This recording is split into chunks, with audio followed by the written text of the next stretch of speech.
Bienvenue sur Top Invest, la chaîne des top d'investissement. Ici, on parle essentiellement d'entreprises de qualité. Avons-nous une opportunité d'investissement sur Smith Wesson? C'est la question à laquelle on va essayer de répondre en se basant sur les états financiers de la compagnie. Donc, ceci représente uniquement mon point de vue et non un conseil d'investissement. Et comme d'habitude, je me réserve le droit de me tromper. Alors, Smith Wesson Brand, je pense que vous connaissez exactement. Oui, exactement. C'est l'entreprise qui vend des armes à feu aux États-Unis. OK? Donc, voilà. Très célèbre pour ses armes à feu. On va le dire comme ça. OK? Et vous savez que les armes à feu aux États-Unis, c'est culturel. C'est vraiment culturel. Et c'est un secteur qui est très cyclique. Donc, c'est-à-dire que les Américains achètent des armes ici par cycle, je ne sais pas pourquoi, mais ça reste un secteur assez cyclique. Donc, il est très souvent commun de se rendre compte que ces entreprises-là sont assez dépréciées à une certaine période. Et généralement, ce sont des périodes où c'est une période de fin de cycle.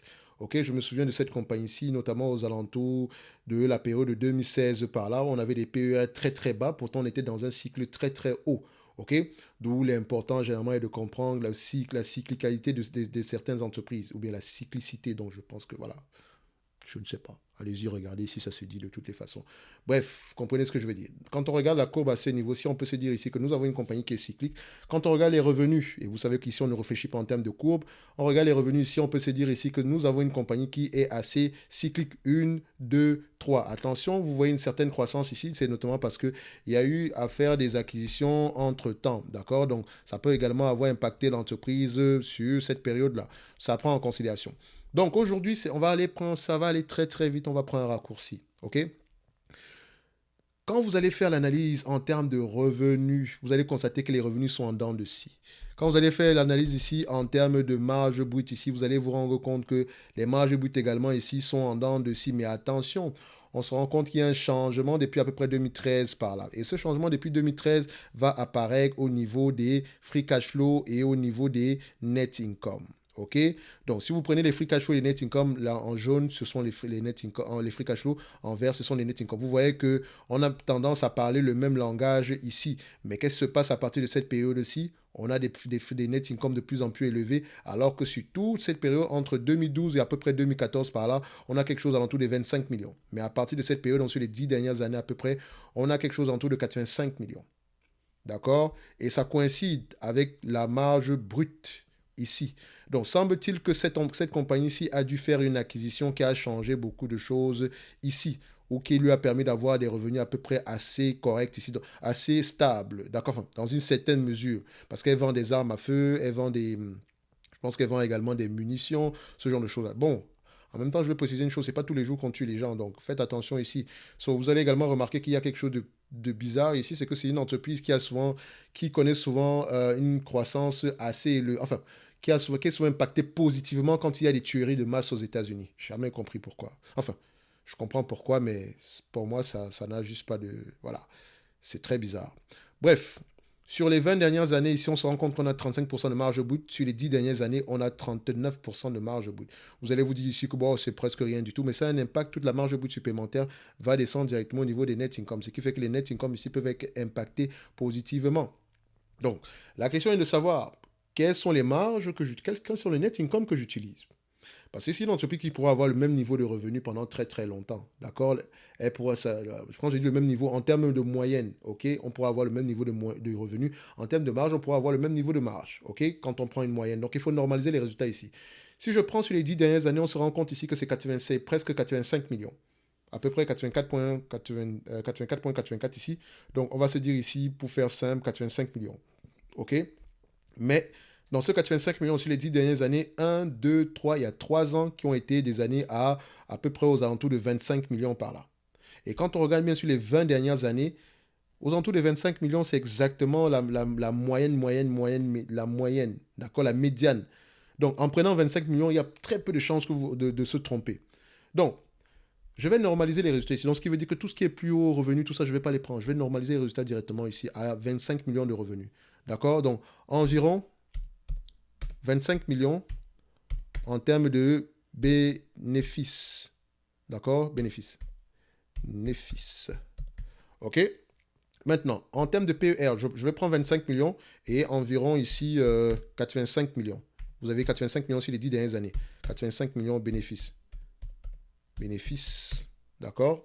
Sur les 5 dernières années. D'accord? Sur last 10 years. OK? Donc, voilà, je mets ça ici. OK? Maintenant, pourquoi est-ce que je le fais? Je vous ai expliqué que je ne peux pas prendre 100 millions en date d'aujourd'hui alors que les revenus sont en train de diminuer. D'accord? Je ne sais pas à quoi ça va ressembler d'ici demain. Quand bien même je vais aller regarder sur, comment on appelle ça, sur Ticker.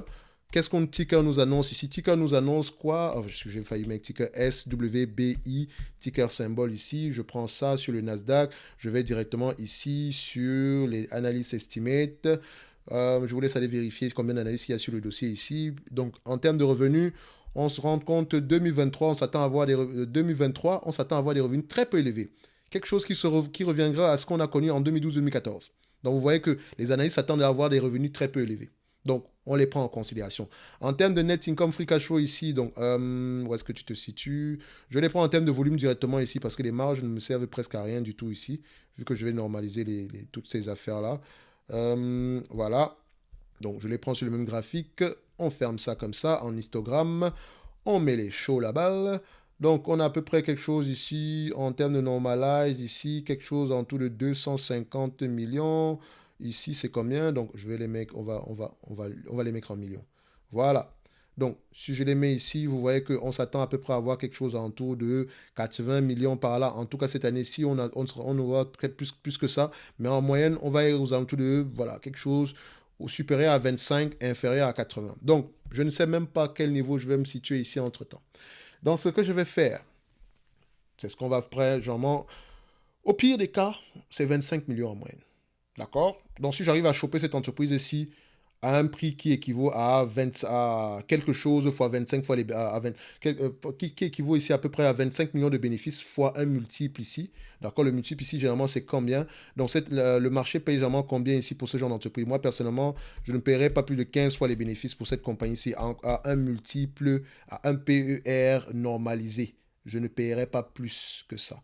Donc, c'est-à-dire quand je normalise les PER ici, d'accord? Quand je normalise les bénéfices nets ici, je vois ici que le marché paye généralement 14 fois les bénéfices. Sur les 20 dernières années, sur les 10 dernières années, on a payé 10 fois les bénéfices parce que les revenus étaient de plus en plus élevés. Sur les 5 dernières années, on a 9 fois les bénéfices. Donc dites-vous que les 5 dernières années également sont à peu près les années de prospères pour cette compagnie ici. Donc je dois prendre quoi? Je prendrai ici, je vais prendre 14 fois les bénéfices. D'accord? Donc on va se dire ceci. À X, donc à 25, je divise ça ici. Donc pour mettre ça là. X14, à X14 ici, d'accord? Ça donne combien? X14 ici, donc 25 millions, donc vous faites ici 25 millions, d'accord? Multiplié par 14 fois les bénéfices. Ça donne quoi ici? 350 millions. Il n'y a pas de dette nette ici. Donc, quand on vérifie bien ici, c'est une entreprise qui n'a pas de dette nette ici. Et je pense que c'est une entreprise qui rachète ses actions. Mon nombre d'actions ici, elle a combien? Voilà. C'est une entreprise qui rachète ses actions, à peu près 46 millions d'actions ici. Donc, quand je prends 350 millions divisé par 46, d'accord? 46,11, donc 0,11 ici. Ça donne ici à peu près 7,59 $. Donc, à peu près 8 $. Ici. On va l'arrondir à 8 $ pour faire simple. D'accord? 8 $ arrondi. À 25 fois les bénéfices, avec un bénéfice de 25 millions. Quand je prends un bénéfice ici de 85 millions en moyenne, fois 14 fois les bénéfices, divisé par le nombre d'actions, 45,11, j'arrive ici à 26 $ l'action. Donc à X14, à ce niveau-ci, ça fait 26 $ l'action. Mais attention, vu qu'on est dans une compagnie qui est cyclique en date d'aujourd'hui, il faut faire on va savoir, bon, qu'est-ce que je vais prendre ici? Est-ce que je prends 8? Est-ce que je prends 26? Qu'est-ce qui est judicieux de prendre? Moi, personnellement, je vous dirais une chose. L'entreprise en date d'aujourd'hui est correctement évaluée. OK? Au prix actuel, vous ne surpayez pas. Donc, ici, votre délivrance va venir du prochain cycle haussier. Donc, au prix actuel, on ne surpaye pas. Donc, pour quelqu'un qui serait intéressé avec cette entreprise ici, je vous dirais, le prix actuel peut être assez correct en date d'aujourd'hui pour commencer à rentrer. Mais ça reste une compagnie extrêmement cyclique. Elle n'a pas de dette, donc elle pourra déjà survivre au prochain cycle baissier ici. En termes de dividendes ici, voilà, idéalement, je prends 5 millions ici. Donc, elle paie à peu près 20 millions ici pour le dividende. C'est assez correct ici. C'est en dessous de ce qu'elle gagne généralement en moyenne ici. D'accord? Donc, on peut se dire ici que ce dividende-là, il est assez safe en termes de pourcentage. Ils peuvent continuer à le payer, en tout cas à ce niveau-ci, par rapport au prix actuel. Hein, je dis bien. Donc, c'est-à-dire qu'en date d'aujourd'hui, l'entreprise est correctement évaluée et techniquement, le prix actuel pourrait être quelque chose d'assez intéressant pour le prochain cycle aussi. Et pour ceux qui aiment l'analyse technique, si vous remarquez bien, cette zone-ci est une zone assez forte en termes de, voilà, en termes de résistance. OK?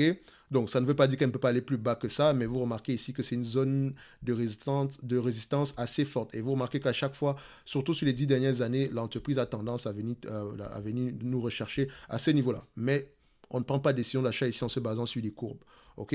Juste pour mentionner que le prix actuel peut être assez intéressant. Et le maximum ici que pour si le prochain cycle aussi, on va pas aller, pour moi, selon moi, enfin, pour quelqu'un qui achètera à ce prix-ci, il ne devrait revendre ses actions dans les 17 dollars à l'action. OK?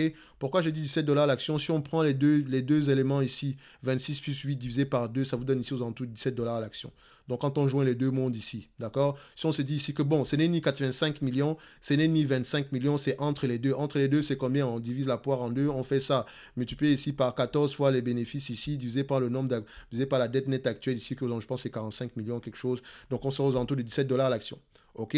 Donc, en date d'aujourd'hui, je dirais juste qu'on est correctement évalué. D'accord? On est correctement évalué ici aujourd'hui et ça pourrait représenter une opportunité d'investissement au prix actuel au prochain cycle. Mais le prochain cycle, c'est quand? Je ne sais pas. D'accord? Dans un monde idéal, si on va en dessous si on se retrouve aux alentours des 4, 8 dollars, 6 dollars ici, ça pourrait être quelque chose ici qui pourrait se jouer ici du point de vue quantitatif. D'accord? Ça reste ici une entreprise très cyclique ici. D'accord? C'est le genre d'entreprise qu'on n'achète pas à des prix très élevés. OK? Notamment parce que, voilà, aujourd'hui, on gagne beaucoup d'argent, demain, on gagne très peu d'argent et dans 5 ans, on gagnera encore beaucoup d'argent. Donc, c'est clairement pas le genre d'entreprise que nous, on recherche chez Top Invest. D'accord? So, si ça vous intéresse, le prix actuel n'est pas mauvais, mais vous savez exactement ce que ça implique. Si vous êtes prêt à supporter ça, tant mieux pour vous. OK? Donc, idéalement, 8 dollars, c'est un bon prix. Maximum 17 dollars l'action ici. En termes, le maximum, le cap, c'est 17 dollars ici. Et si vous êtes si on va en dessous de ce 8 dollars, ça pourrait être très, très, très, très, très, très intéressant. Donc, le dividende également ici, il est safe, vu qu'il est en dessous de la moyenne qu'on a souvent ici aux alentours de 25 millions ici. Ici, on a un dividende qui paye ici, qui nous de la dépense aux alentours ici des 20 millions par là, d'accord, si on exagère. Même en dessous, je pense même qu'on est en dessous de 20 millions ici. Donc, ça pourrait ici être quelque chose d'assez intéressant au prix actuel, mais c'est très, très, très, très, très cyclique. OK? Donc, elle n'a pas de dette également, donc elle pourra suivre vos cycles actuels. Maintenant, est-ce que, voilà, est-ce que je n'encourage personne à faire quoi que ce soit. Donc, à vous de voir maintenant, par rapport aux éléments qu'on a fait ici, on a pris ici en considération, à vous de voir si cette compagnie-ci vous intéresse ou pas. Donc, on va se donner rendez-vous sur la prochaine vidéo et d'ici là, portez-vous bien. Merci.